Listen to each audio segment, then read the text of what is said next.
wabarakatuh.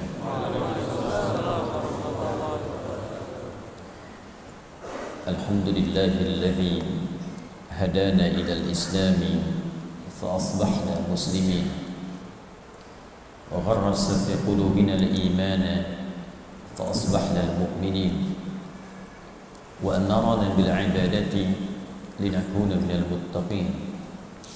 فنحمد الله تعالى حمدا كما علمنا أن نحمده ونشكره شكرا كما علمنا أن نشكره. اللهم أنت المقدم وأنت المؤخر بيدك الخير إنك على كل شيء قدير. ونصلي ونسلم على أفضل الرسول والأنبياء من المرسلين النبي الأمين الرسول المبين سيدنا محمد وعلى آله وصحبه وذرياته وأمته إلى يوم الدين.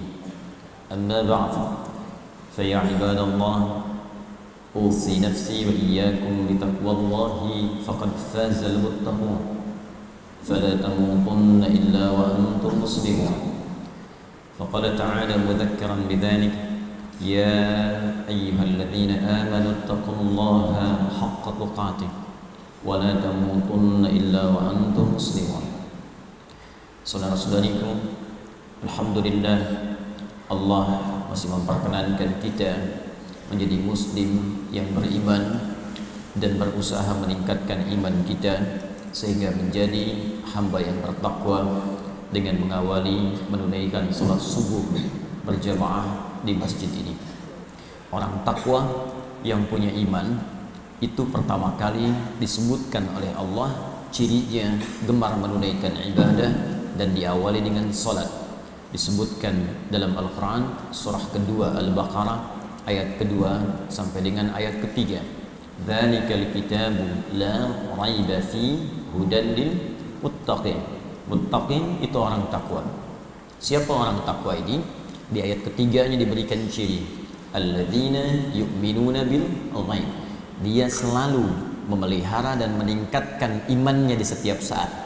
Beda antara amanu dengan yu'minun. Amanu itu fi'il madhi, menunjuk pada sesuatu yang telah didapatkan. Jadi kalau kita telah berislam, telah bersyahadat, mendapatkan keislaman kita, maka nama kita kemudian dirubah oleh Allah dari ya ayyuhan nas, hei manusia biasa, menjadi ya ayyuhalladzina amanu, hei orang yang telah memperoleh iman. Disebutkan kalimat ini setidaknya 68 kali dalam Al-Quran. Ya ayyuhalladzina amanu.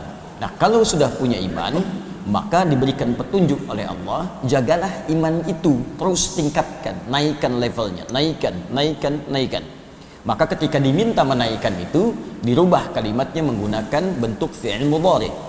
Ya, amana yu'minu. Yu'minu untuk satu orang, karena yang beriman banyak dijamakkan dengan un di akhirnya, yu'minun.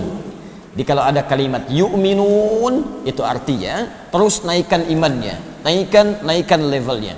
Ya, mudhari itu bermakna hali wal istiqbal, ya, dan juga istimrar, sesuatu yang berlangsung sekarang terus menerus dan nanti sampai kapanpun di masa yang akan datang.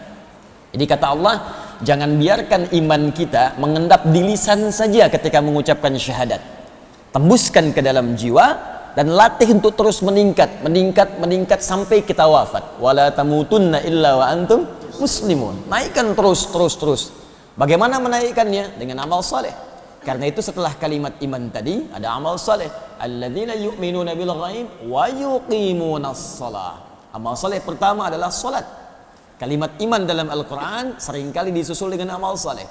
Ya, wal 'asr innal insana lafi khusr illa alladzina amanu wa 'amilus shalihat.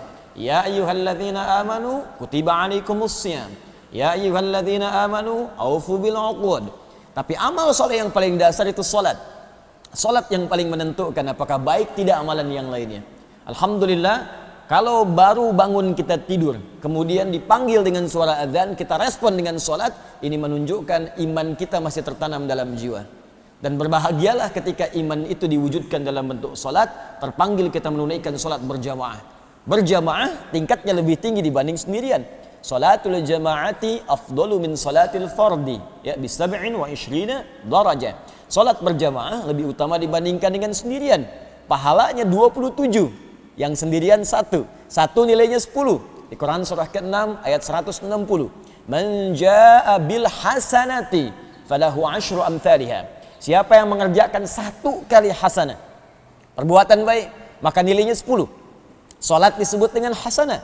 Quran surah ke-11 ayat 114. Aqimis salata tarafain nahar wa zulafan minal lail innal hasanati yudhibnas sayyiat. Tunaikan salat di antara 2 ujung siang sampai dengan ke malam, termasuk subuhnya. Sungguh salat itu jika dikerjakan keseluruhannya, kata Allah, itu namanya hasanat.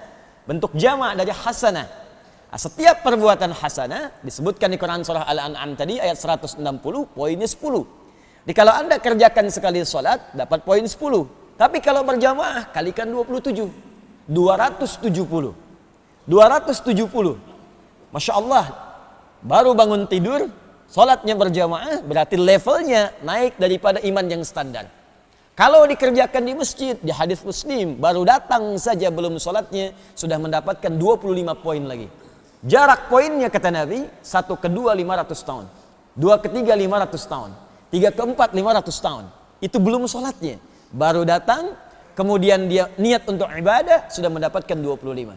Nah, saya ingin bersyukur kita semua kepada Allah Subhanahu wa taala. Di antara sekian orang yang hidup di muka bumi, maka kali ini kita diberi kesempatan langsung menunaikan salatnya, pembuktian iman kita dengan cara berjamaah dan ditunaikan di masjid. Maka jaga kemudian level ini, jangan Anda turunkan lagi di kesempatan salat berikutnya. Kadang-kadang subuhnya Allah sudah naikkan ke level tertinggi, zuhurnya Anda turunkan. Kalau subuh bisa berjamaah, kenapa zuhurnya salat sendirian? Kalau memungkinkan kita kejar jamaah, ambil levelnya, pertahankan kemudian.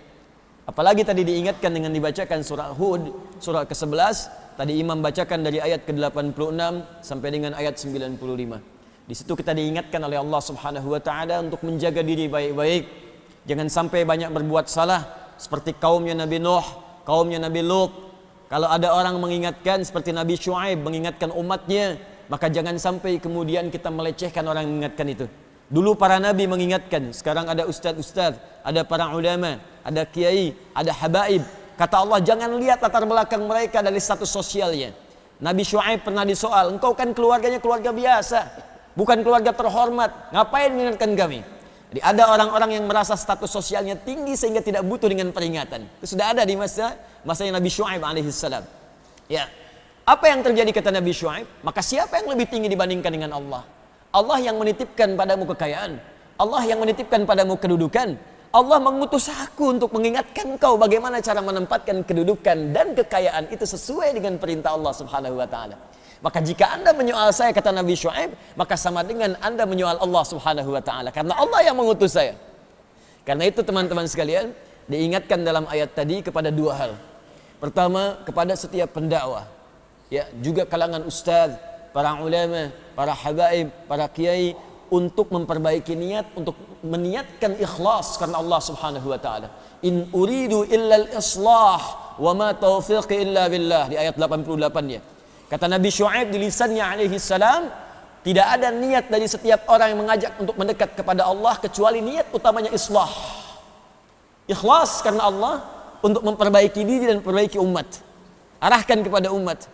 Ya, bukan datang kemudian untuk mengajar mengharapkan status sosial, popularitas, cari amplop, cari jamaah dan sebagainya. Perbaiki niat. Karena itu antum dorong ustaz didoakan. Doakan para ustaz, doakan kami, doakan saya supaya ikhlas, ya, tidak fokus pada urusan dunia, hanya berlomba cari jamaah, cari popularitas, ya, mencari materi dan sebagainya. Ikhlas, mintakan. Demikian juga dengan antum, islah itu artinya, ya, wazannya bukan dari salaha, tapi aslaha yuslihu. Kalau salaha sudah baik, tapi kalau aslaha selalu berusaha baik. Aslaha yuslihu, selalu berusaha baik. Jadi usahakan, kata Al-Quran, setiap ada waktu berganti lebih baik daripada sebelumnya. Coba cek yang kemarin, ya, antum jamaah berapa kali kemarin? Dari sholat 5 waktu ukur subuh, zuhur, asar, maghrib, isya. Subuh jamaah enggak? Ya, zuhur jamaah enggak? Sampai dengan asar, maghrib, isya. Kalau tahu kemarin dari 5 waktu cuma 3 yang jamaah, maka sekarang siapkan 5-5-nya jamaah. Lebih baik daripada kemarin. Kemarin baca Quran berapa ayat? 2 ayat, 3 ayat, 1 halaman, 2 halaman. Lebih baik daripada kemarin. Kemarin 1 ayat, sekarang 2 ayat. Kemarin 1 halaman, sekarang 2 halaman. Jadi kalau Allah berikan sekarang untuk memperbaiki yang kemarin, belum dimanfaatkan juga, Anda butuh berapa hari lagi untuk bisa merubah diri lebih baik. Karena perlombaannya semakin hari, itu semakin ketat Pak, Bu. Ini sekarang saya perhatikan ada peserta karantina aja, umurnya masih muda. Anda bayangkan dalam 11 hari, dia sudah menghafal 24 juz. Anak masih muda. Ada anak 9 tahun, 10 tahun, 16 tahun, menghafal Quran, berusaha untuk mendapatkan Quran, untuk bekal menghadap kepada Allah Subhanahu wa Ta'ala. Dia berjuang 11 hari, dapat 24 juz. Anda diberikan 11 tahun, 12 tahun, 13 tahun, 40 tahun, 50 tahun, untuk baca aja belum punya waktu. Anda butuh berapa tahun lagi? Dan Anda mengharapkan surga gitu. Itu mahal. Butuh perjuangan. Jadi kalau sudah puluhan tahun belum bisa memperbaiki diri, ya apa yang Anda banggakan di hadapan Allah Subhanahu wa Ta'ala? Perjuangannya semakin ketat. Perlombaannya sengit. Jadi kalau kita nggak mulai sekarang, tertinggal. Dan butuh berapa lama lagi? Maka itu kita selalu diajarkan doa yang tersambung dalam riwayat yang sahih ya kepada orang-orang sebelumnya. Ya Allahumma asli ahwalana, Allahumma asli ahwalana. Karena selalu dalam Al-Quran ketika kita ingin kembali kepada Allah, diikuti kalimat islah. Taba wa aslaha, taba wa aslaha. Orang taubat itu selalu islah, memperbaiki dirinya. Karena itu sebelum kita memulai kajian, kita coba ingin kuatkan dulu keimanan kita kepada Allah dengan komitmen. Setiap ada waktu berganti, jangan tunggu esok hari. Rencanakan buat nanti. Siang, apa yang Anda akan kerjakan dari amal saleh. Asar, ada rencana amalan apa? Tuliskan. Kalau perlu bikin kalender kegiatan kita. Bikin tahapan jangka pendeknya, menengahnya, jangka panjangnya. Apa yang akan kita lakukan di hari ini? Besok apa yang akan kita kerjakan? Untuk pekan depan seperti apa? Rencanakan dulu. Ketika kita niatkan, pahala dituliskan. Walaupun amal itu belum kita kerjakan. Niatkan malam ini insya Allah saya tahajud. Begitu maghrib meninggal. Tapi beruntungnya kita kalimat Nabi SAW di Al-Bukhari. Nomor hadis yang pertama. Riwayat dari sahabat Umar bin Al-Khattab radhiyallahu ta'ala anhu. Ternyata pahala dituliskan bukan pada amal yang telah kita kerjakan.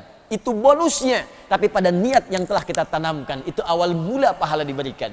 Qala Nabi sallallahu alaihi wasallam, "Innamal a'malu binniyat." Sungguh semua perbuatan yang kita kerjakan itu. Perhatikan detilnya kalimat Nabi, diksinya indah tuh.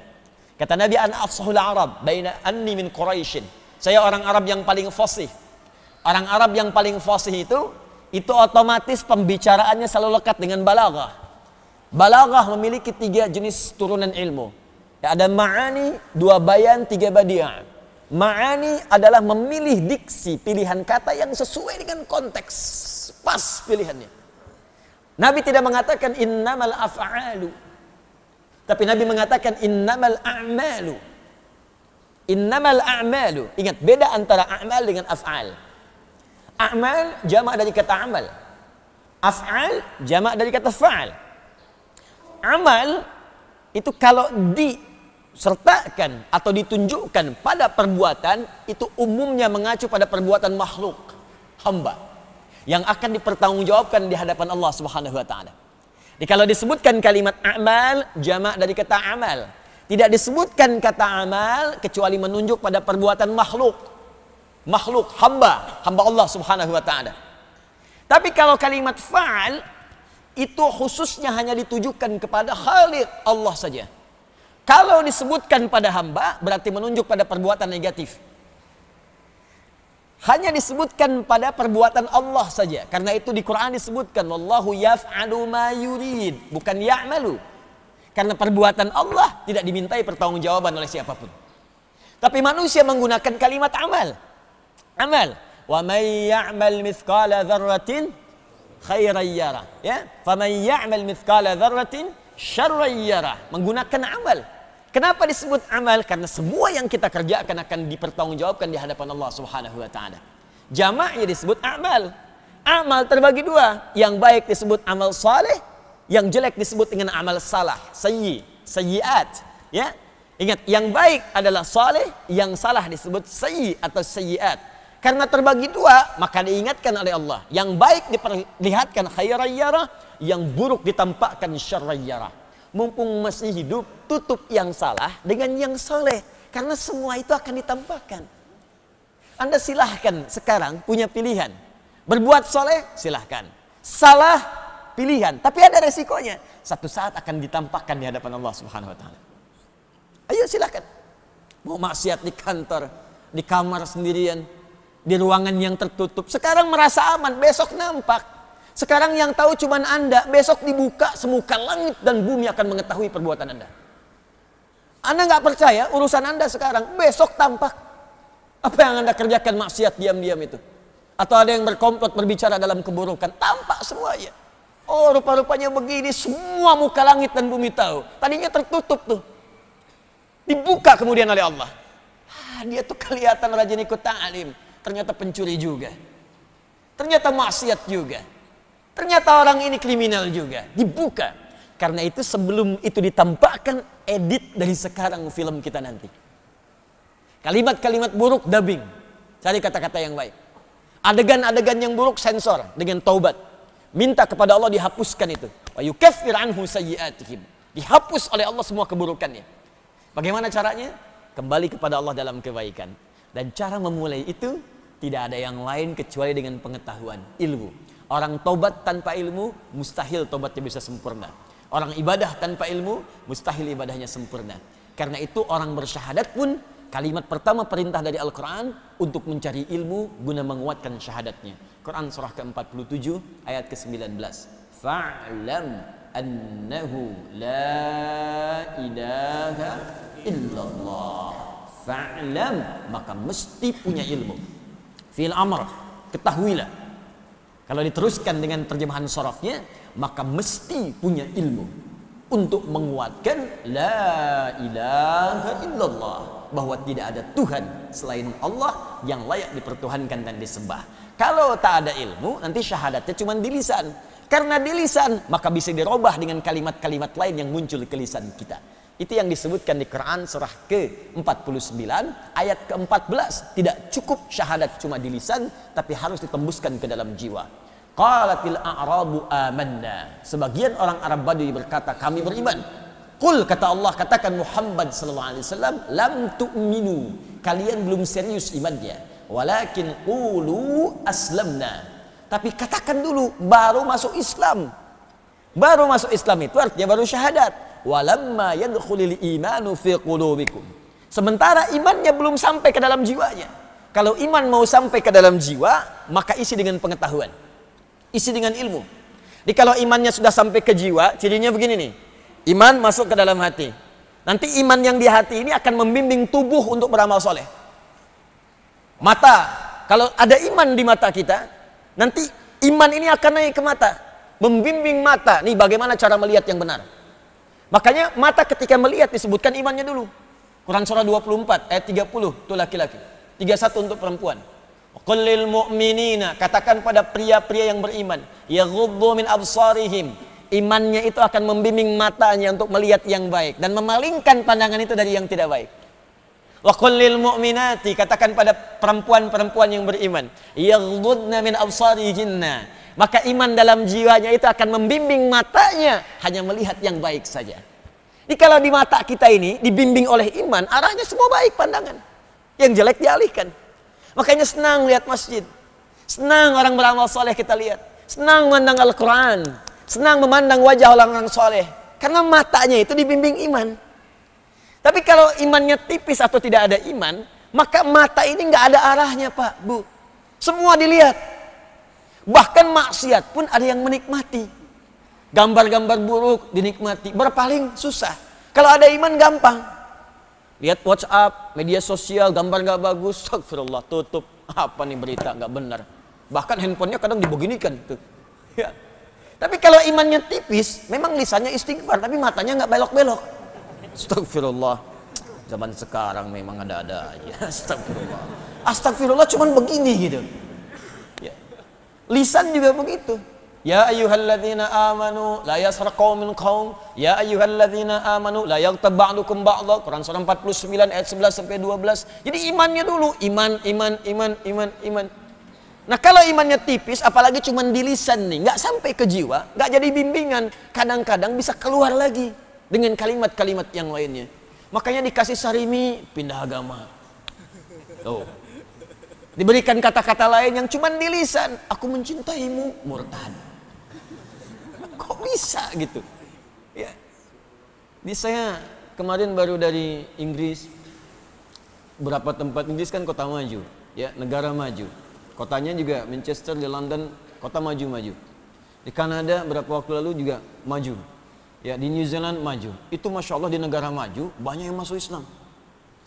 Saya dapat berita kemarin di salah satu tempat saja di London itu sehari 2 orang minimalnya masuk Islam. Sehari. Di New Zealand setelah peristiwa di Christchurch itu, ya banyak masuk Islam. Dia Anda bayangkan di negara yang maju lebih maju dari Indonesia pada masuk Islam. Jadi kalau di Indonesia yang tidak lebih maju dibandingkan dengan Inggris, belum maju dibanding Kanada, ada yang keluar dari Islam, aneh. Aneh karena yang maju-maju pada masuk ke Islam. Nah, makanya cari ilmu untuk menguatkan itu. Dan dalam berilmu pun teman-teman sekalian ada bimbingannya, ada ilmunya lagi. Jadi ilmu dibimbing oleh ilmu lagi. Untuk mendapatkan ilmu yang maksimal bagaimana supaya cepat dipahami, sampai ke jiwa, mudah diamalkan. Karena ada orang yang belajarnya susah juga ngamalkan. Ada orang yang gampang mencernanya, sulit mengamalkan. Ada yang begitu. Coba lihat nih, yang banyak bermasalah sekarang kan gelarnya tinggi-tinggi. S1, S2, S3, ada yang doktor, ada yang profesor. Ya, ilmunya kan banyak. Tapi ilmu yang dia kuasai belum bisa diaktualisasikan dalam bentuk amal. Ujung-ujungnya ada yang pesantren, suka miskin, kan? Ya, ada yang di pondok bambu, ada yang macam-macam. Kenapa? Karena ilmu yang didapatkan tadi tidak disertai dengan ilmu lain dalam mengiringinya. Jadi Islam menyeimbangkan ilmunya cepat sampai, mudah dipahami, dan juga gampang diamalkan dalam kehidupan. Termasuk ilmu agama. Ada yang belajarnya hafal Al-Fatihah. Ya, hafal surat-surat, hafal ruku, hafal sujud, bacaan semua hafal. Cuman saat dipraktekkan nggak sempurna. Kenapa? Karena menghafal ilmunya tidak dengan ilmu lain untuk membenarkan apa yang ia pelajari. Akhirnya lahirlah kemudian para pemilik ilmu yang tidak sempurna dalam amalannya. Saking hafalnya, Anda bayangkan, orang yang tarawih 11 rakaat saja 1 jam, ini yang 23 rakaat 7 menit. Itu yang saya maksudkan. Ya. Yuk kita mulai. Ada banyak karya para ulama tentang ilmu, cara kita mempelajari ilmu, atau disebut dengan adab dalam menuntut ilmu. Dan di antara sekian karya itu, kita telah fokuskan dalam kurikulum kita, pembahasan di subuh di Al-Azhar ini, untuk membahas kitab Syekh Muhammad Hashim bin Asy'ari, yaitu Adabul Alim wal Muta'allim. Kali ini kita sampai ke halaman 15, masih dalam keutamaan ilmu, orang berilmu, dan orang-orang yang menuntut ilmu. Bismillahirrahmanirrahim. Kita langsung saja. Wa qala sallallahu alaihi wasallam, dan Nabi sallallahu alaihi wasallam pernah bersabda. Ini dalam rangka, kembalikan ke judul topiknya ya. Di topiknya itu tentang keutamaan atau keistimewaan orang yang berilmu, orang yang menuntut ilmu, dan orang yang mengajarkan pengetahuan setelah ia pelajari sebelumnya. Jadi ada 3 golongan di sini. Ya, 1 orang berilmu. Yang kedua, orang yang menuntut ilmu, yang sedang belajar. Yang ketiga, orang yang mengajarkan kembali apa yang ia telah pelajari. Jadi 3 golongan di sini ya. Yang belajar, sudah itu dia dapat ilmu. Yang belajar disebut dengan muta'allim. Ya, yang belajar disebut dengan muta'allim. Kalau sudah dapat ilmunya, disebut alim namanya. Ya, alim. Kalau mengajarkan kembali ilmunya, disebut muallim namanya. Jelas ya? Ada muta'allim, ada alim, ada muallim. Jadi kalau ada yang menyebutkan Masya Allah muallim artinya orang yang mengajarkan ilmunya. Kalau ada alim, jama' alim itu ulama, itu jama'nya. Ya, saya tuliskan supaya kita pahami dengan baik ya. Bismillah. Jazakallah khair. Jadi Ini ada muta'allim, orang yang belajar. Saya tulis dulu karena nanti kalimat ini saya akan perjelas ya. Muta'allim. Baik. Satu, ini orang yang belajar. Pembelajar. Saya tuliskan karena nanti hadis berikutnya kita akan menemukan kalimat-kalimat ini. Yang kedua, kalau dia sudah belajar, dia dapatkan ilmunya, maka dirubah kalimatnya menjadi alim. Ini termasuk bahasa Nabi dan bahasa Al-Quran. Alim. Wah, Masya Allah. Awas, awas, saya ingin luruskan dulu ya. Nah, ini berarti orang yang punya ilmu, pemilik ilmu.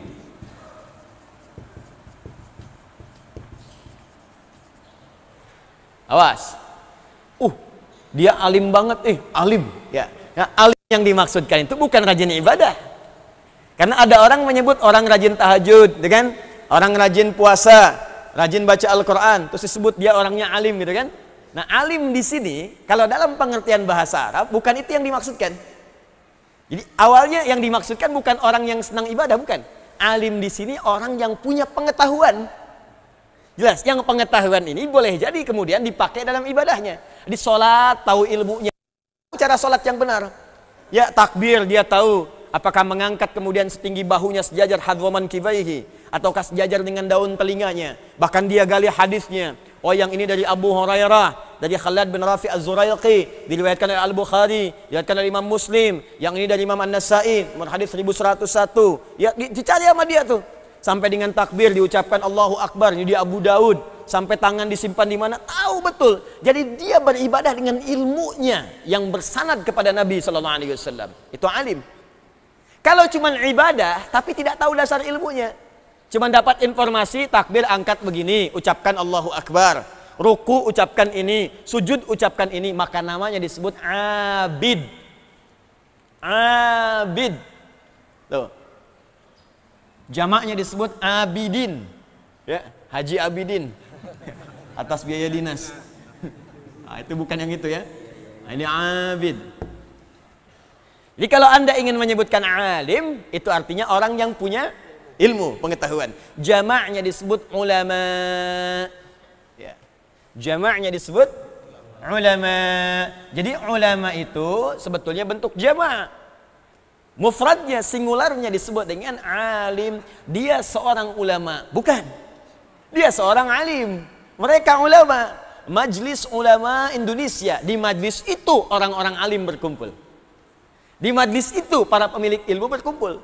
Makanya kalau ingin tanya fatwa, tanya ke majlis ulama. Lihat fatwanya. Ada alim di bidang tafsir, alimul tafsir, alimul Quran, alimul hadis, alimul fiqih, alim usul fiqih, alim qawaid fiqih. Kumpul semua di situ. Karena kumpul orang-orang alim dijamakkan namanya ulama. Jelas? Kalau ulama ini mengajarkan kembali ilmu-ilmu mereka, maka kemudian katanya berubah pada yang ketiga, namanya muallim. Saya jelaskan dulu ini, muallim. Muallim. Nah, ini pengajar yang mengamalkan kembali ilmunya.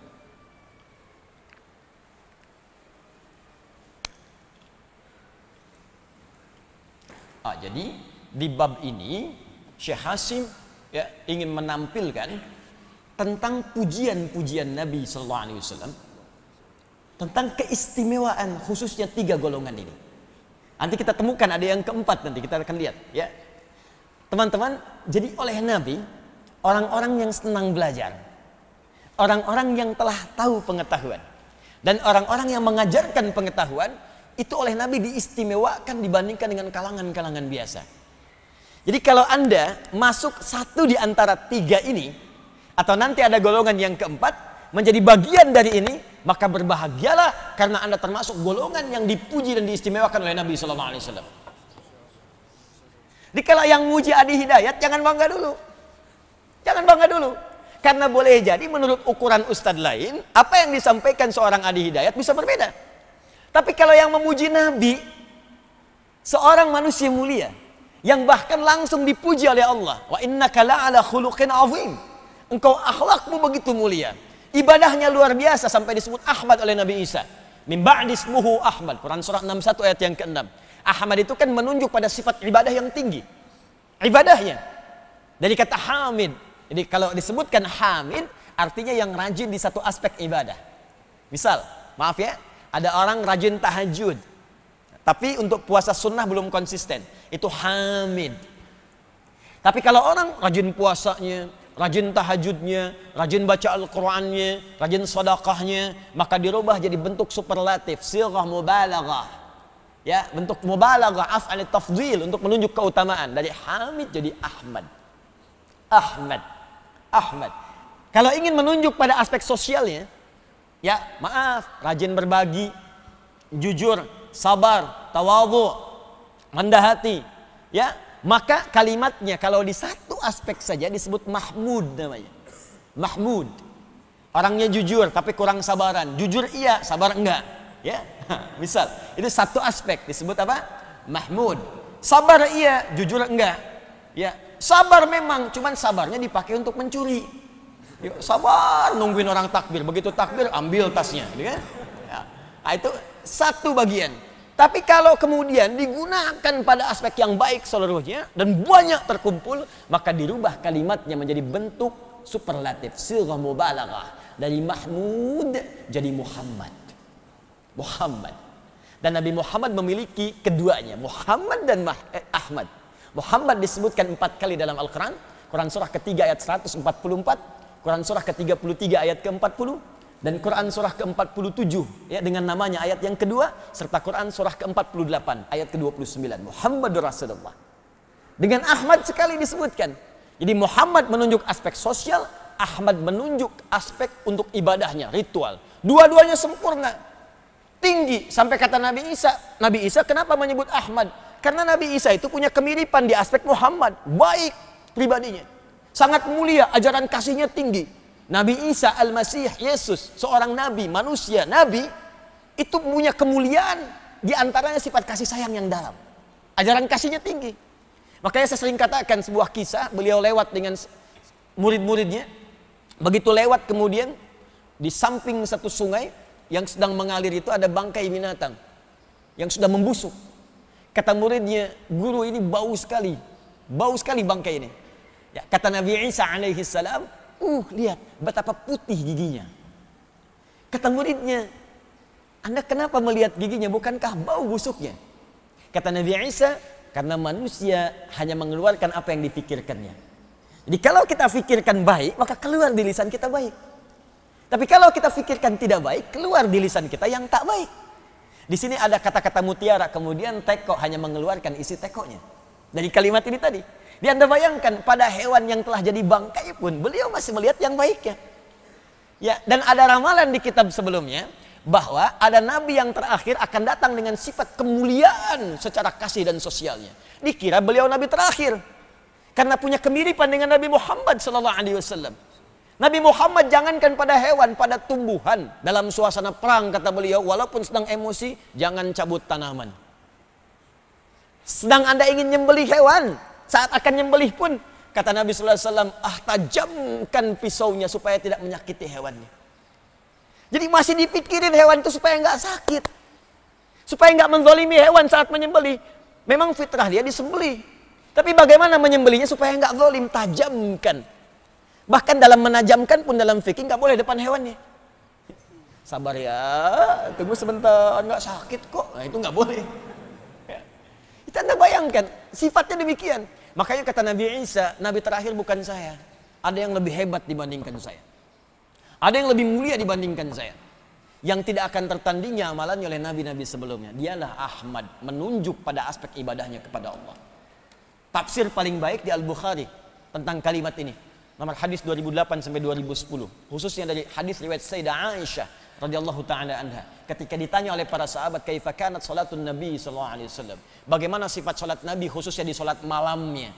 Kata Sayyidah Aisyah kalimat pertamanya, la tas'al an husnihinna wa tulihinna. Kalimat pertamanya, jangan tanyakan bagaimana panjang dan bagusnya, susah diikutinya.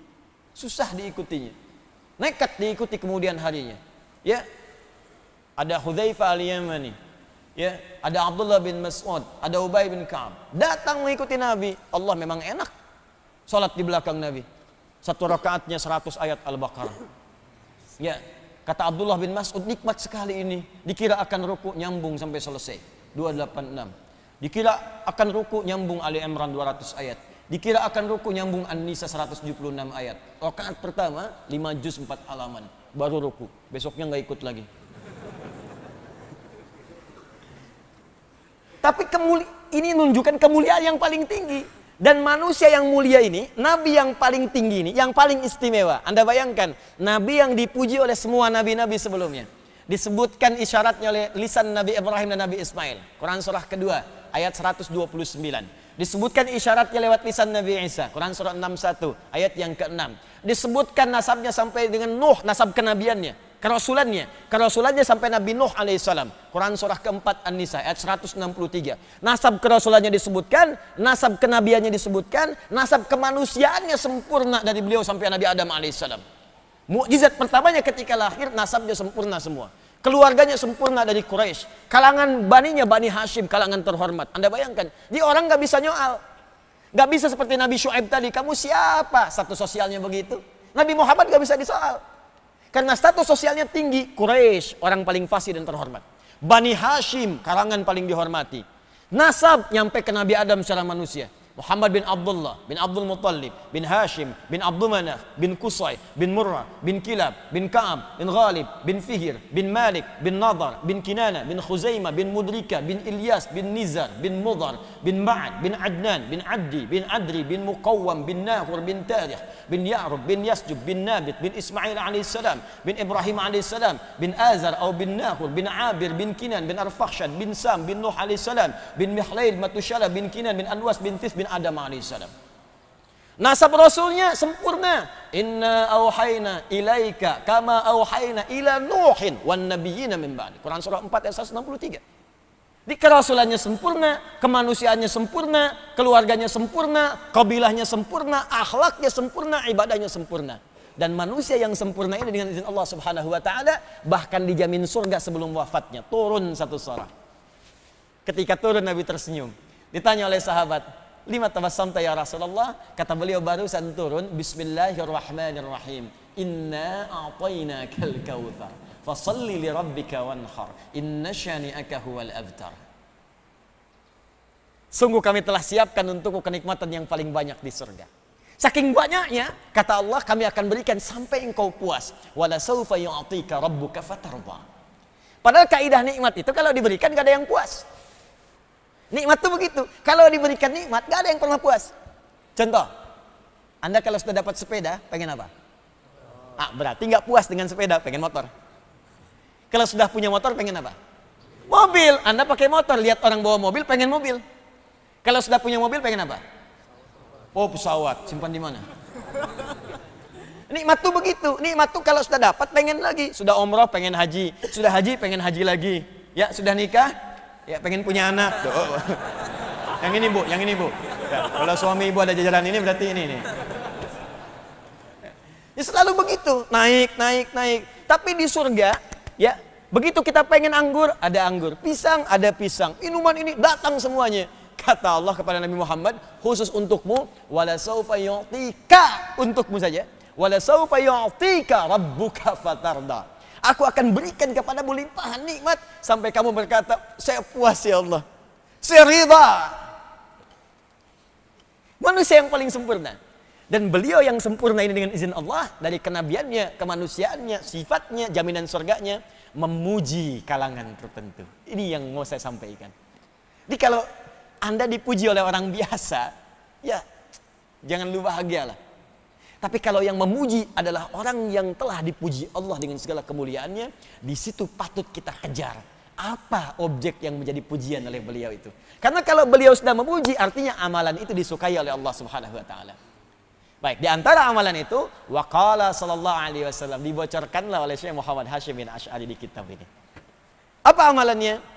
Baik, kalimat nabinya, baik, waqala sallallahu alaihi wasallam, dan Nabi sallallahu alaihi wasallam pernah bersabda, ughdu aliman. Di riwayat lain, kun alima. au muta'allima. Awas, au mustami'a, au muhibba. Fala takunil khamisa fatahlak. Fokus. Kunna alima, jadilah engkau orang berilmu. Au muta'allima, atau orang yang belajar pengetahuan. Fokus. Au mustami'a, kalau belum sempat belajar dengan baik, setidaknya fokus menyimak. Nanti kita terangkan. Au muhibba, kalau menyimak aja nggak sanggup, setidaknya cintai golongan-golongan ini. Jangan usil terhadap mereka. Jangan sewot dengan mereka. Jangan sinis dengan mereka. Jangan pasang status yang menyindir mereka. Hati-hati. Jangan bikin hoax tentang mereka. Awas. Wala takunil khamisa fatahlak. Dan jangan jadi yang kelima. Yang kelima itu kemungkinan besar akan celaka. Ya. Hadis ini ada 2 jalur. Saya tadi sebelum subuh sudah cari di kitabnya. Jalurnya supaya nanti tidak disebut asal bunyi gitu kan. Nah, ini ada 2 jalur. Jalur pertama di kitab Mu'jam as-Shaghir At-Tabrani juz yang kedua halaman 63. Kemudian Al-Baihaqi dalam kitab Syu'abul Iman juz ketiga halaman 265. Ya, jalurnya dari Abi Bakrah, dari bapaknya dari Nabi sallallahu alaihi wasallam. Ini yang disebutkan di hadis tadi di kitab Adabul Alim Muta'allim. Jadi Syekh Hashim bin Asy'ari ngambilnya dari sini. Ya. Kalau ingin cek juga yang ini ada kalau dalam bentuk satu kitab karangan Ibnu Abdul Bar. Ya, Al-Jami fi Bayanil Ilmi wa Fadlih. Nomor 117. Ya, nomor 117. Saya sudah cek dengan sanadnya. Ya, dengan sanadnya. Saya bacakan sanadnya. Bab qauluhu sallallahu alaihi wasallam, kalau pakai mubtada kemudian dia khabar, dibuka lagi dengan mubtada, maka kita baca bab qauluhu. Ya, hadza babun qauluhu sallallahu alaihi wasallam. Tapi kalau kita baca mudhaf ilaih, bab qaulihi sallallahu alaihi wasallam, al-alim wal muta'allim syarikani. Ya, bab alim menerangkan tentang orang berilmu dan orang yang punya ilmu, keduanya satu partner bersamaan. Bab tentang al-alim wal muta'allim syarikani. Bunyi hadis lengkapnya di halaman ke-14. Yang paling bawah itu, nyambung ke halaman 15 paling atas di kitabnya, di kitab Syekh Hashim yang ini. Ya. Al-alimu wal muta'allimu ya kahadhihi min hadhihi wa jama'a bainal musabbahati wallati taliha syarikani fil ajri. Ya, wala khaira fin nasi ba'dahu. Ya, coba lihat bukunya. Saya sudah hafalin itu kitabnya. Ya, cuman kadang-kadang saya bawa untuk menunjukkan. Kadang orang suka tanya ini karangan sendiri apa ada di kitab gitu. Anda cek aja kitabnya, kalau saya salah Anda betulkan di situ. Ya, halaman 14 paling bawah. Wa qala sallallahu alaihi wasallam, dan Nabi sallallahu alaihi wasallam pernah bersabda, al-alimu wal muta'allim, orang yang punya ilmu dengan yang belajar pengetahuan itu kahadhihi min hadhihi, keutamaannya bergandengan seperti telunjuk ya dengan yang menyertainya jari tengah. Dari mana tahu telunjuk? Disebutkan wa jama'a bainal musabbahati wallati taliha, dan dikumpulkan contohnya antara ini telunjuk ya dengan kemudian jari tengahnya dempet seperti ini. Nanti saya terangkan maknanya. Ya. Kemudian setelah itu yang paling menarik syarikani fil ajri, keduanya akan berpartner mendapatkan pahala. Maksudnya apa? Ya nggak mungkin ada alim bisa mengajar kalau nggak ada muridnya. Nggak mungkin ada murid kalau nggak ada gurunya. Jadi jadi guru itu jangan sombong juga, kalau nggak ada murid nggak bisa jadi guru. Dan jadi murid pun jangan sombong, kalau nggak ada guru nggak bisa belajar. Makanya murid dengan guru itu sama-sama belajar. Tapi kata Nabi, belajarlah untuk berpartner mendapatkan pahala dari Allah Subhanahu wa Ta'ala. Di situ saling mengisi. Makanya ulama-ulama dulu itu saling mengajak dengan muridnya, itu saling mendoakan. Karena kalau dua kemisinya udah bagus, murid doakan ulamanya, ulama doakan muridnya, murid doakan gurunya, guru doakan muridnya. Maka betul kalimat Nabi, syarikani fil ajri, keduanya berpartner untuk mendapatkan pahala dari Allah Subhanahu wa Ta'ala. Guru mengajarkan, dari pengajaran dapat pahala. Murid menerima, mencatat dapat pahala. Mengamalkan dapat pahala. Nanti Anda akan dapatkan hadis berikutnya. Orang yang menulis pelajarannya saat dia belajar, maka setiap tinta penanya akan dihisab oleh Allah Subhanahu wa Ta'ala. Seperti darah syuhada dihisab di yaumil qiyamah. Midadal muta'alim wa damu syuhada. Midadal alim wa damu syuhada, di riwayat lain. Jadi orang yang belajarnya benar diniatkan karena Allah dan ingin mengamalkan ilmunya, belajar fikih salat dia catat supaya bisa mengamalkannya. Belajar fikih zakat dia catat supaya bisa mengamalkannya. Itu bukan hanya cara belajarnya, setiap tinta yang dia tuliskan itu akan dihisab oleh Allah Subhanahu wa Ta'ala, menguatkan timbangan mizannya. Ya, Kembali kepada hadis, saya sebelum terangkan isinya, saya bahas sanadnya dulu. Kenapa saya bahas sanad? Supaya Anda tahu ini hadisnya ada enggak dari Nabi sallallahu alaihi wasallam.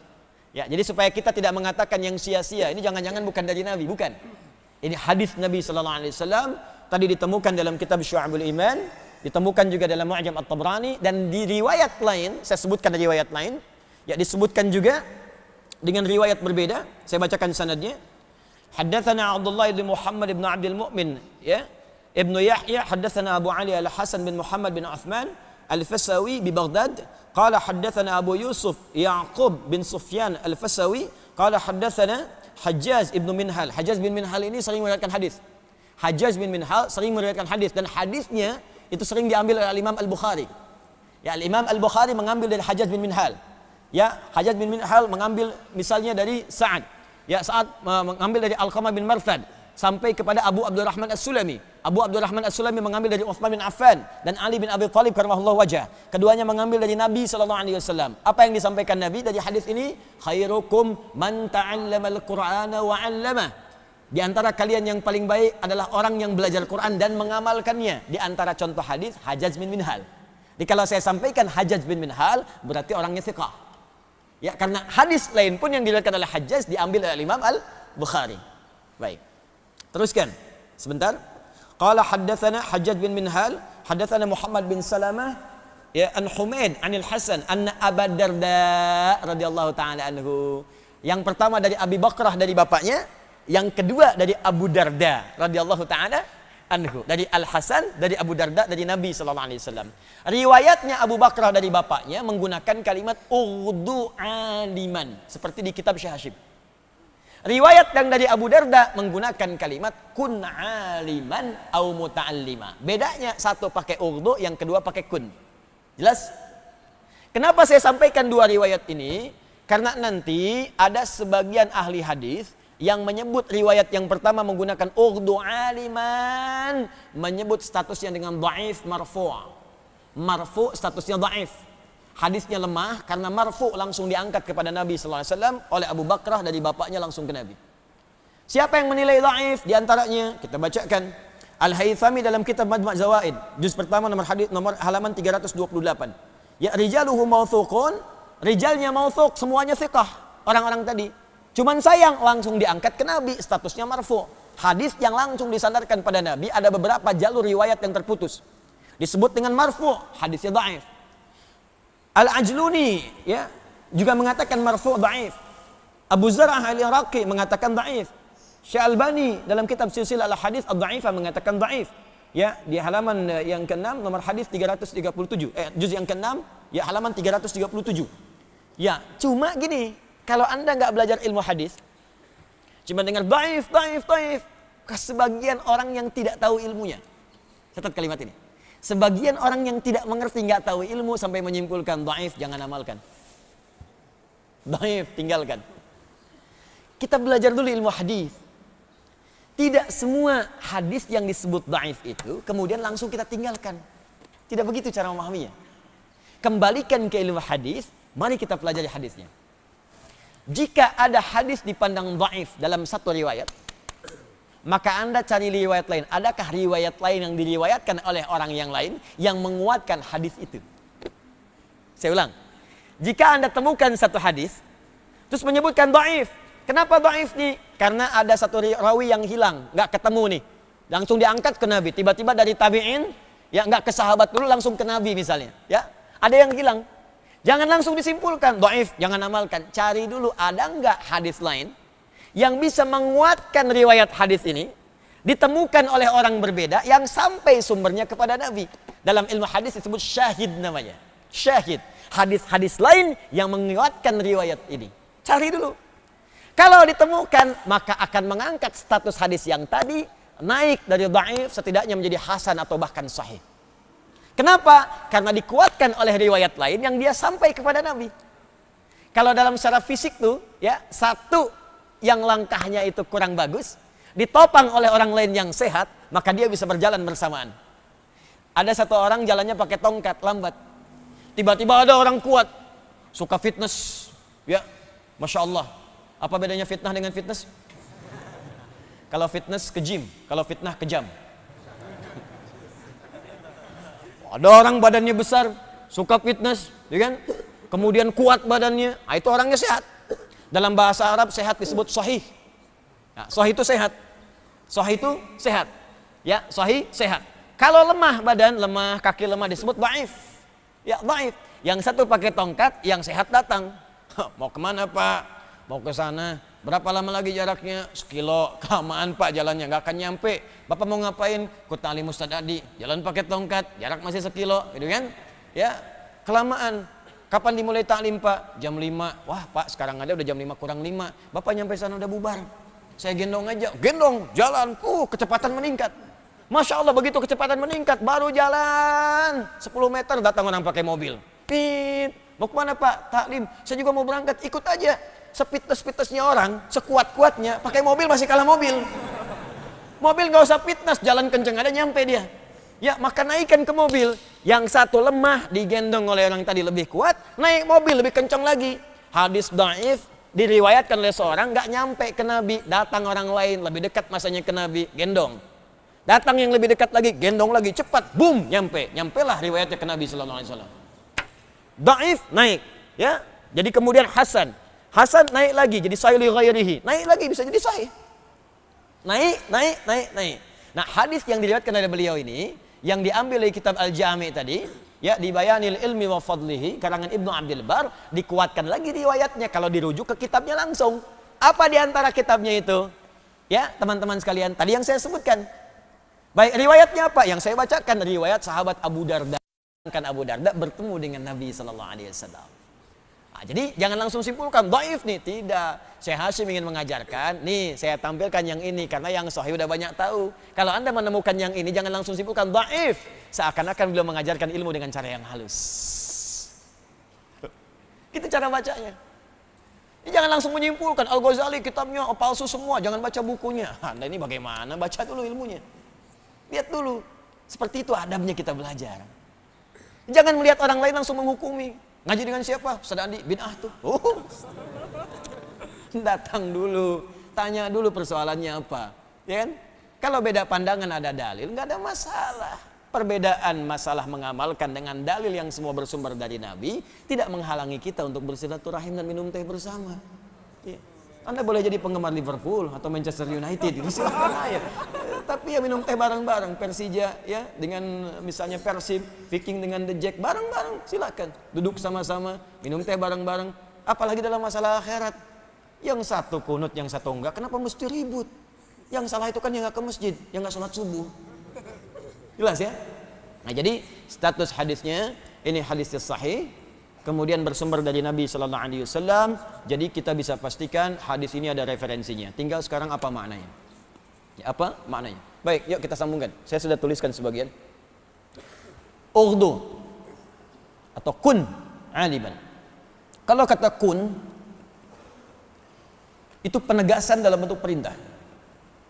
Kun. Jadi cepat. Ya, jadi cepat. Kalau di dunia praktikal itu biasanya kata kun ini perubahan sesuatu menjadi aspek yang lain, berubah gitu ya, berubah. Misal dari yang belum tahu jadi tahu, dari yang nggak berjalan berjalan. Duduk, saya cepat minta berdiri, langsung berubah posisi. Ya, kun waqifan, kun qaiman, cepat berdiri, dari duduk langsung berdiri. Yang berdiri saya minta duduk, kun jalisan, duduk. Kun qu'udan, qa'idan, duduk. Jadi biasanya kata kun ini kata perintah untuk menunjukkan suatu perubahan. Ya, yang berubah dari aspek yang satu ke aspek yang lain. Di ketika Nabi mengatakan kun aliman.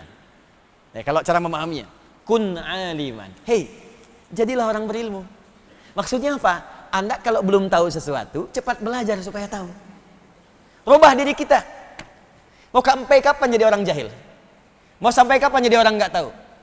Mau sampai kapan Anda sholat nggak tahu ilmunya? Mau sampai kapan baca doa ruku nggak paham artinya? Mau sampai kapan sholat nggak paham yang dibacakan dalam sholatnya? Mau sampai kapan sujud nggak ngerti? Mau sampai kapan baca Al-Quran nggak paham isinya? Mau sampai kapan Anda umroh nggak ngerti tawafnya? Mau sampai kapan haji nggak ngerti wukufnya? Mau sampai kapan? Kun alima. Ayo cari ilmu, jadi orang berilmu. Itu kalimat cepat dari Nabi. Mesti jadi ilmu, mesti punya ilmu. Bahkan kalimat-kalimatnya indah. Al-ilmu qabla al-amal. Sebelum beramal cari ilmu dulu. Bahkan dipetakan ilmunya. Seperti teman-teman mau jadi apa ke depan? Apakah karirnya di birokrat, di diplomasi, mau jadi ustadz, mau jadi insinyur? Bikin cita-cita dulu. Kalau perlu yang paling tinggi, dari situ kemudian petakan turunan ilmunya. Itu yang diajarkan para ulama kita. Makanya dibikin cita-citanya mau jadi apa nih? Oh ibu, dari sejak kecil bu, bahkan di Quran itu bu, dari sejak seorang ibu mengandung, itu orang tua haruslah berdiskusi anaknya mau diarahkan kemana. Dibuat cita-cita. Yaitu ada di Quran surah ketiga. Ya, ayat ke-35 sampai dengan 37. Idh qalat imra'atu Imran rabbi inni nadhartu laka ma fi batni muharrara fataqabbal minni. Ketika istrinya Imran setelah berdiskusi dengan suaminya, ya ketika beliau mengandung, istrinya Imran mengandung Hanna, diskusi dengan suami, papa, anak kita nih mau jadi apa nih yang ini? Yuk kita arahkan supaya dekat dengan Allah ya. Khusus yang satu ini kita jadikan ahli ibadah. Khusus yang satu ini kita dekatkan dengan Allah. Kita harus punya tabungan akhirat. Mudah-mudahan jadi syafaat di akhirat dengan izin Allah. Maka Hanna berdoa dalam kandungan anaknya itu dikandung. Hanna berdoa istrinya Imran, Rabbi inni nadhartu laka ma fi batni muharrara fataqabbal minni. Ya Allah, saya bernazar anak yang saya kandung yang ini saya akan bebaskan dari urusan dunia. Nggak akan saya jadikan ya Allah jadi pecinta dunia. Nggak akan saya jadikan ya Allah jadi ahli dunia. Saya pengen dia jadi ibadah untuk tabungan kami di akhirat nanti. Fataqabbal minni, tolong terima ya Allah nazar dan ikhtiar kami ini, tolong terima. Nah, itu dari sejak bahkan dalam kandungan sudah disiapkan Pak. Misal Bapak ingin siapkan anak saya ini insya Allah akan jadi ahli tafsir yang pertama. Yang kedua jadi ahli hadis, Masya Allah. Yang ketiga jadi ahli fiqih, lengkap. Anda ada masalah tanya, kakak ini apa ayatnya? Ini Pak, ayatnya begini, tafsirnya begini, begini, begini. Ade apa hadisnya? Qala Nabi sallallahu alaihi wasallam begini. Di kitab hadisnya ini. Bungsu, ya hukum fikihnya menurut 4 mazhab begini. Masya Allah, indah kehidupan keluarga. Kosong pengajian. Ada semua. Saya pengen siapkan anak saya, ingin jadi dokter yang hafal Quran. Spesialis mata.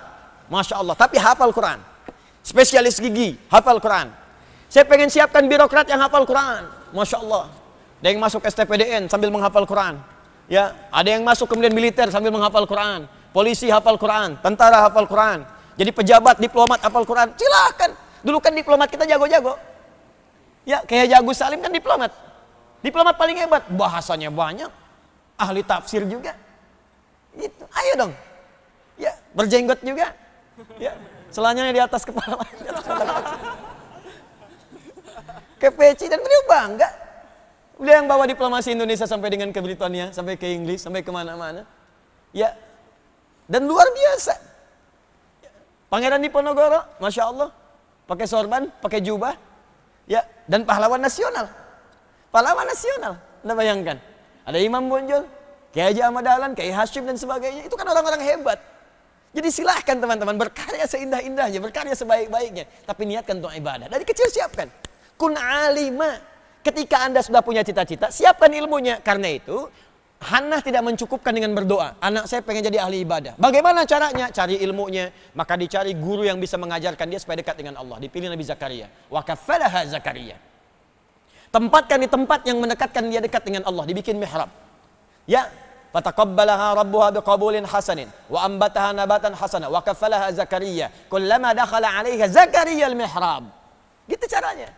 Jadi kalau Anda sekarang ingin dapatkan misalnya, anak saya pengen jadi dokter yang hafal Quran. Apa tingkat paling tingginya? Oh, dia masuk UI, masuk Undip. Oh, sekarang tapi kan baru lahir. Ya, baru lahir. Siapkan dulu. Oh, kalau lahir dari kecil bacakan Quran dulu. Beli speaker aktif, bacakan. Setiap 1 bulan 1 juz. 30 bulan 30 juz. Anak ini sudah mendengar 30 juz. Dan seorang bayi yang terlahir, fungsi pendengaran itu yang paling utama dibandingkan penglihatannya. Begitu 30 bulan sudah mendengar 30 juz, kata para pakar dia hanya membutuhkan 6 bulan untuk hafal 30 juz sempurna. 3 tahun hafal Al-Quran. Setelah selesai, mulai berikan pendidikan dini. Sekolahkan, cari KB yang bagus. KB yang mengajarkan dekat dengan Allah. KB yang mengajarkan nilai-nilai kebaikan. Ajarkan akhlaknya, motoriknya, naik ke TK. TK cari SD-nya yang bagus. Mengajarkan sholat qiyam. Kuatkan Qurannya lagi. Masuk pesantren atau masuk sekolah yang lain, dekatkan lagi. Cari yang mendekatkan ke kedokteran tadi. Baru masuk kampus. Jadi begitu masuk kampus, Quran sudah hafal. Fikih kedokterannya sudah paham. Jadi begitu jadi dokter, bukan cuma dokter fisik, tapi juga dokter yang bisa menenteramkan keadaan roh. Karena kebanyakan orang penyakitnya disebabkan karena keadaan rohnya yang gersang dibandingkan dengan fisiknya yang luka. Ya. Bahaya sakit roh itu. Iri hati itu sakit roh. Bukan sakit fisik. Dan gak ada obatnya di apotek. Nggak ada poli iri. Poli gigi ada, poli iri hati nggak ada. Ya, silakan cek. Poli dan ditemukan. Poli ria nggak akan ada. Ya, dok, kepala saya pusing. Yang pusing kan fisik. Sakit rasanya. Malam sulit tidur. Gejalanya apa, Pak? Itu gejalanya kalau teman saya beli kulkas baru, pusing saya. Dia bawa pakai mobil baru, pusing saya. Ya, itu nggak akan ditemukan. Tapi karena dokter ini hafal Quran, resepnya. Quran surat sekian, ayat sekian. Hadis Nabi SAW, baca. Selesai. Penjelasan apoteknya Masjid Al-Azhar. Ustadznya Fulan, datang. Selesai. Ya, saya pernah tanya sama dokter mata, dok, apa ciri mata yang sehat? Kita punya kelas-kelas Quran untuk teman-teman dokter. Kata dokternya, Ustadz, kalau pandangannya jelas, awas, gak pakai alat bantu, sempurna. Dari segi optik, pantulan bayangannya bagus, sempurna. Oh, saya bilang, saya banyak yang temukan begitu. Di masjid juga banyak. Cuman sayang ketika keluar dari masjid, dia nggak bisa bedakan mana sendal dia, mana sendal orang. Itu kenapa? Nah, itu urusannya berbeda. Makanya, kun aliman. Jadilah orang berilmu. Anda mau jadi karirnya apa silakan, passionnya apa silakan. Mau dagang, cari ilmu dagang dulu. Pengusaha, cari ilmu dulu. Diplomasi, birokrasi, cari ilmu dulu. Mau jadi ustadz, apalagi?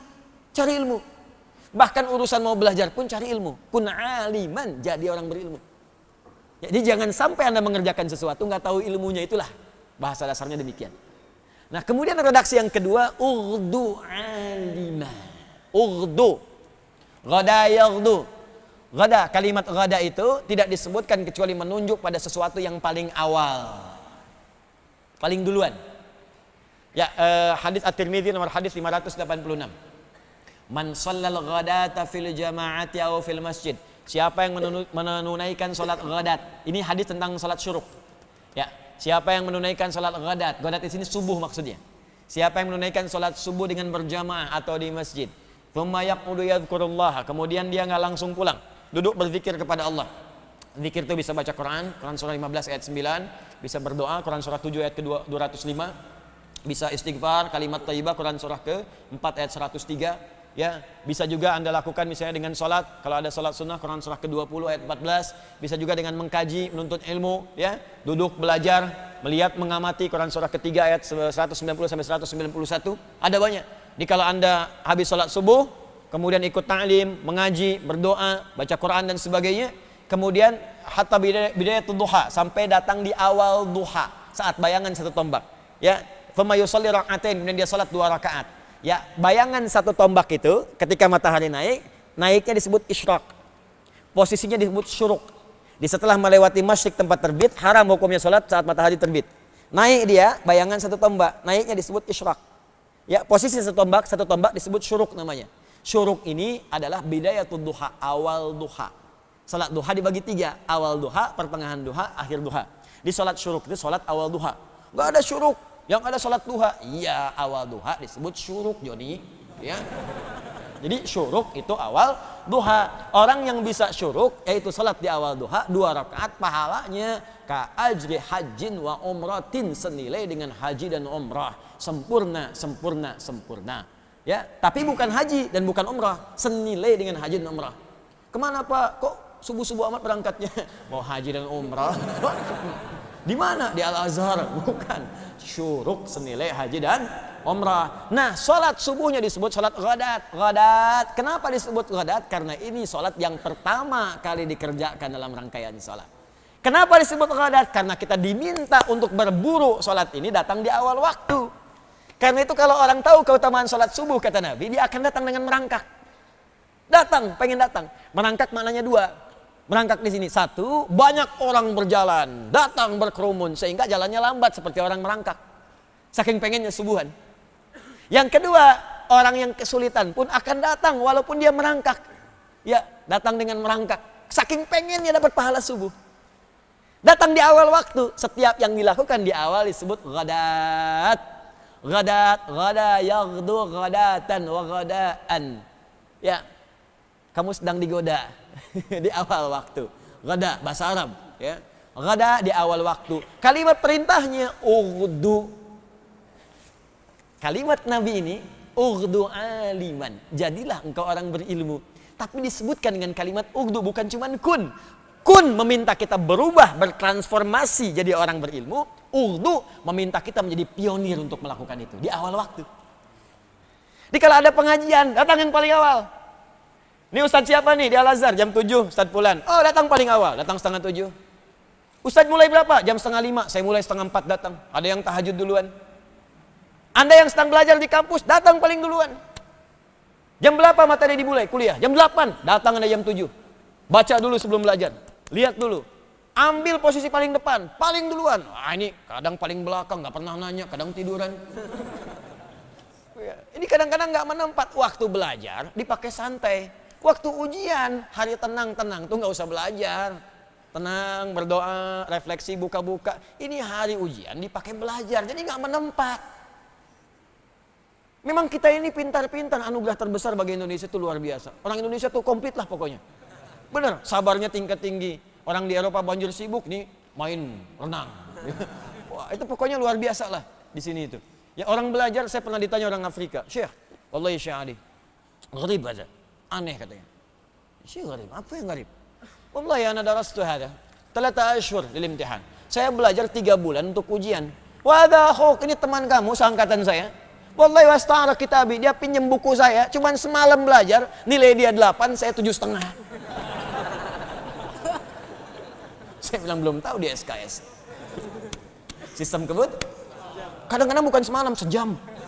Pinjam fotokopian temen, tuh lihat kan. Nah itu kalau itu nggak sesuai sunnah. Walaupun hasilnya bagus, tapi karena belajarnya pendek, maka ilmunya pun pendek. Habis ujian hilang lagi. Lupa dengan ilmunya. Dia tahu mencuri itu haram, cuman saat mencuri lupa. Dia tahu korupsi itu haram, cuman saat korupsi lupa. Kenapa? Karena ilmunya pendek di situ, nggak ada adab yang mengikuti. Itu poinnya. Jelas sampai di sini. Jadi kata Nabi, yang pertama menggunakan kun aliman, meminta kita bertransformasi supaya ada ilmu, Salat ada ilmu, zakat ada ilmu, kerja ada ilmu, belajar ada ilmu. Nah, dalam mencari ilmu itu, ughdu jadi yang pionir yang pertama kali. Dekat. Jadi kalau mic-nya mati nggak kedengeran, di depan masih kedengeran. Yang belakang masih bisa santai. Kadang baca WA, bikin status, foto, ceklik sedang kajian dengan Ustadz Adi. Depan mana sempat. Mau foto begini, nggak jadi. Lihat handphone, ngantuk, bangun lagi. Kaget, astagfirullah, udah doa. Gitu kan?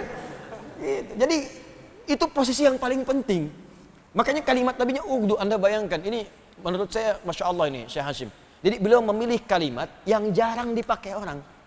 Makanya yang ditampilkan oleh beliau, yang ughdunya bukan yang kunnya. Ada yang kun aliman wa muta'aliman. Tapi kenapa dipakai yang ini? Kalau kalimat kun sudah biasa. Jadi, memang harus jadi, harus punya ilmu. Tapi kalau kalimat datang paling duluan, jadi pionir yang paling awal. Makanya dalam bahasa Arab, di ilmu Nahwu, itu orang-orang yang datang duluan di awal kalimat disebut mubtada, yang paling awal. Mubtada, alamatnya rafa itu tinggi. Al-masjidu kabirun, al-masjidu mubtada'un marfu'un, wa alamat raf'i dhammatun zahiratun fi akhirih, ya, wa tanwinu mahdhufun lil hulil alifi wal lam alaihi. Baik, mubtada di awal waktu, kalimatnya rafa itu tinggi. Orang yang datang belajar di awal waktunya akan terangkat derajatnya dibandingkan dengan yang lainnya. Maka turun Quran surah 58 ayat yang ke-11. Yarfa'illahu alladhina amanu minkum walladhina utul ilma darajat. Fa'il, pelaku, alamatnya rafa. Kalau nggak bisa pelaku, naibul fa'il. Makanya muncul setelahnya, ada fa'il, ada naibul fa'il dan setelahnya. Kun aliman, ughdu aliman, au muta'allima. Baik, kedua, kalau ingin jadi orang yang berilmu, maka mesti belajar. Muta'allima. Pertanyaannya, kenapa Nabi menggunakan kalimat muta'allima? Tuh, yang saya tuliskan. Alim, sudah saya terangkan. Ya, jadi alim itu luas. Ayo teman-teman. Anda mungkin ada yang di agama, nggak apa-apa, silahkan, siapkan. Jalan. ada yang di umum. Tapi kalau ingat, dengar nasihat saya, kalau Anda berkarir di umum, niatkan itu untuk kepentingan ibadah. Itu pesan saya. Niatkan untuk kepentingan ibadah.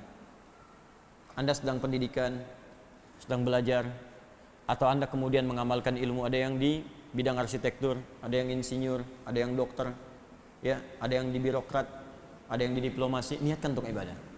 Sebab ketika Anda niatkan untuk ibadah, maka semua apa yang Anda pelajari saat proses pendidikan itu dituliskan pahalanya. Satu poin itu. Yang kedua, jadi punya nilai akhirat. Yang kedua, ketika Anda lulus dan Anda akan beramal, Anda akan langsung mendapat bimbingan Allah supaya menunaikan tugas pekerjaan Anda sesuai dengan koridor dan hukum-hukum Allah. Anda akan dijaga dari perbuatan maksiat. Itu akan menjaga Anda. Jujur akan terus menjaga kita. Jadi maksiat itu dijaga, dijauhkan. Jadi pejabat, Anda diarahkan pada yang benar. Hal-hal yang buruk itu Allah singkirkan. Dikuatkan benar di jiwa kita. Dan yang paling dahsyat, karya yang akan dia buat otomatis menjadi pahala. Contoh, Anda kuliah di salah satu kampus misalnya, apapun itu untuk jadi insinyur. Anda niatkan untuk ibadah. Bahkan sambil menghafal Quran, sholat dijaga dan sebagainya. Begitu lulus, Anda bikin jalan. Anda niatkan untuk ibadah, ya Allah, saya niatkan jalan ini yang dibangun memang proyek dunia, tapi niatnya akhirat. Begitu jadi jalannya, saya niatkan untuk ibadah, ya Allah. Tolong jadikan setiap yang pakai jalan ini, ya Allah, berada dalam kebaikan. Begitu jalan itu dipakai oleh orang sholat akan ke masjid, setiap orang yang sholat lewat jalan itu, maka dari setiap orang yang lewat itu Anda mendapatkan bagian pahalanya tanpa dikurangi sedikit pun. Ada orang mau umrah lewat jalan yang Anda bikin, Anda mendapat bagian pahalanya. Anda yang bikin pesawatnya, Anda yang bikin pipa wudhu tuh, pipa keran tempat wudhu, Anda yang bikinnya, Anda niatkan tuh ibadah. Dunianya dapat, bayaran dapat, gaji dapat, akhirat pahala dapat. Setiap orang wudhu Anda dapat pahalanya. Apa Anda tidak baca di hadis Muslim? Man dalla ala khair falahu ajruhu mithla ajri fa'ilihi min ghairi an yanqusa min ajri syai'. Siapa yang menunjukkan, memfasilitasi pada kebaikan, dia mendapat pahala yang sama dengan yang mengerjakannya tanpa dikurangi sedikit pun. Allahu akbar. Siapa yang bikin karpet ini? Kalau cuma diniatkan untuk dunia, cuma dapat dunianya. Tapi berapa banyak orang sujud di sini? Siapa yang bikin speaker ini? Ustadz gak punya ilmunya. Fikih speaker, ada. Fikih itu penggunaan hukumnya. Yang bikin speakernya gak bisa. Kalau gak bisa bikin, gimana Ustadz teriak-teriak sampai belakang? Nih, kedengaran suara saya, Bu? Belakang, kedengaran? Kedengaran? Tidak, makanya gak bisa jawab. Kedengaran suara saya? Kedengaran, karena ada ini. Ini wasilah ini. Wasilah, kalau nggak ada ini nggak akan nyampe suara. Ya, kalau nggak direkam nggak akan sampai orang-orang menyimak di luar masjid ini. Maka berbahagialah orang yang bikin video, orang bikin kameranya, orang bikin rekamannya. Kalau diniatkan karena Allah. Pertanyaan saya, Anda selama kerja ini, bahkan ada yang sudah pensiun, diniatkan ibadah nggak? Berapa pahala Anda hilang sama bertahun-tahun? Ini mumpung yang masih belajar-belajar. Saya ada yang masih pakai seragam, teman-teman datang belajar, Masya Allah, berbahagialah Anda. Berbahagialah. Nah, kalau Anda sedang pendidikan seperti ini, sedang belajar, atau Anda yang kalaupun sudah tidak berkarir lagi, datang ke masjid, belajar fikih, belajar hadis, belajar tafsir, maka kata Nabi kalimat yang menggunakan ughdu aliman, au kun aliman, au muta'alliman. Kalau belum sampai pada derajat yang pertama alim, maka yang kedua naiki tangganya. Ini akan punya nilai yang sama dengan yang pertama kalau serius. Muta'allim. Jadilah muta'allim. Jadilah pembelajar. Teman-teman, pembelajar punya dua kata dalam bahasa Arab. Satu, darisun. Dari kata darasa, yadrusu, darsan wa dirasatan, fahuwa darisun. Ya. Orang Sunda biasa mengamalkan kalimat ini. Ayo ngadaras, ngadaras, ngadaras. Ngadaras itu dari bahasa Arab, dari kata darasa. Oh, berarti hujan deras bahasa Arab? Bukan, itu beda. Ya. Itu beda. Banyak kosakata bahasa Arab di bahasa Indonesia, termasuk bahasa-bahasa daerah. Ya, bahasa Sunda yang bahasa pasaran, betung, ya, perut, batnun, ya, batnun. Dari kata batnun, dari kata perut, batnun.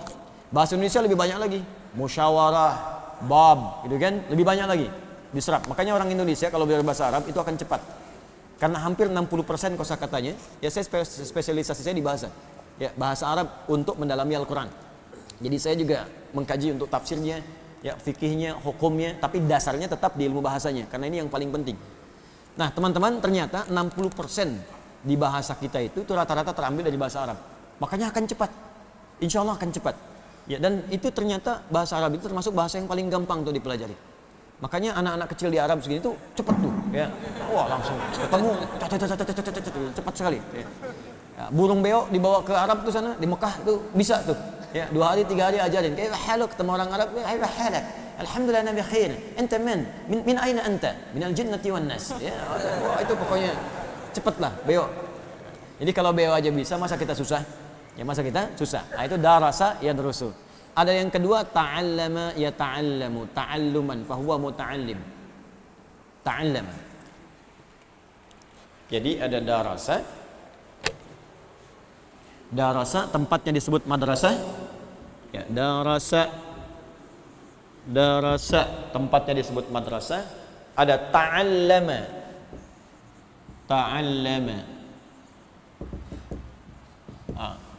Darasa orangnya daris, yang mengajarnya mudaris, tempatnya madrasah.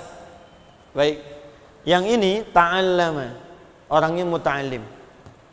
Jadi asal katanya dari sini. Pertanyaannya, kenapa Nabi tidak mengatakan kun atau urdu aliman au darisan, tapi Nabi mengatakan kun aliman au muta'allima, terambil dari kata ta'allama. Kenapa kalimat ini yang digunakan, bukan kalimat yang ini? Apa rahasianya? Itu akan kita kaji di pertemuan berikutnya insyaallah. Masih ada 3 lagi, muta'allima au mustami'a. Kenapa mustami'a bukan sami'a? Kenapa sami'na wa ata'na tapi di sini mustami'a?